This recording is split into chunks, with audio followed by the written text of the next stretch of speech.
Welcome back to the Iowa State University Beef Teaching Farm, everybody. We're getting some nice spring rains. Today we're going to talk to you about how we deal with mud and some mud management so that we can keep those cattle comfortable at the teaching farm right after this.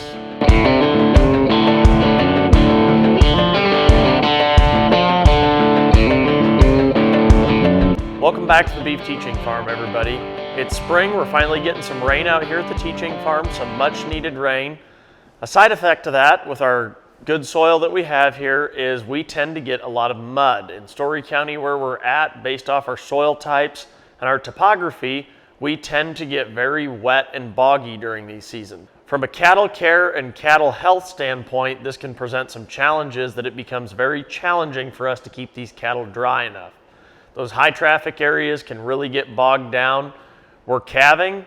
So one of the ways in our calving pens that we're going to go ahead and manage mud is by managing foot traffic and hoof traffic. We're also going to be very cautious on where that equipment travel is going to be, especially in that pair pasture where we want to make sure that we don't have a big mud problem. One of the ways we're going to do that is keep moving those cattle through that system in a timely fashion. We're going to go ahead and put those pairs that are of age, 10 to 15 days of age, out into what we call a pair paddock or sacrifice pasture. Every year we have a piece of ground available that we can go ahead and feed those cattle out on, where we can spread them out. For two things, it's going to help us with our calf health and our cattle health, mainly decreasing our instance of scours or our likelihood of getting scours. Another one is that it really helps with mud management. We can get those cattle spread out on a bigger area. We're going to go ahead and unroll our hay actually for those cattle on an as-needed basis so that we don't have these bale rings, feed bunks creating big mud holes and pugging holes through our pasture sod.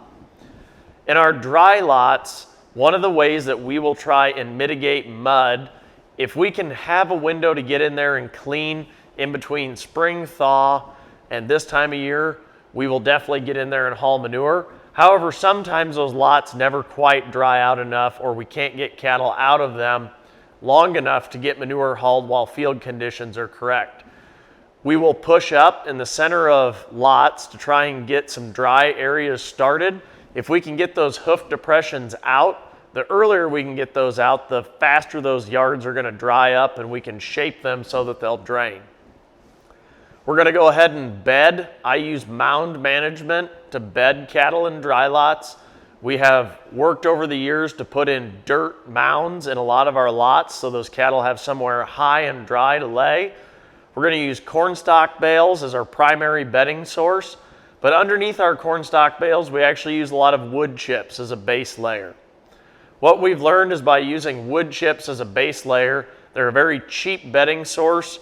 We don't need a ton of them, but we can tend to keep those dry lot mounds a little bit drier and not so mushy and have those cattle punch through on the very edges when we have that big thick wood chip base and then corn stalks over the top.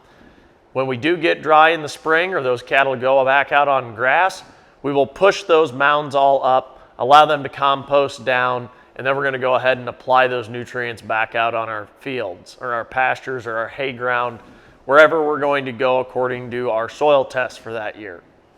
In our buildings, this time of year we've hauled most all of our bed packs out. In the winter we run bed pack management.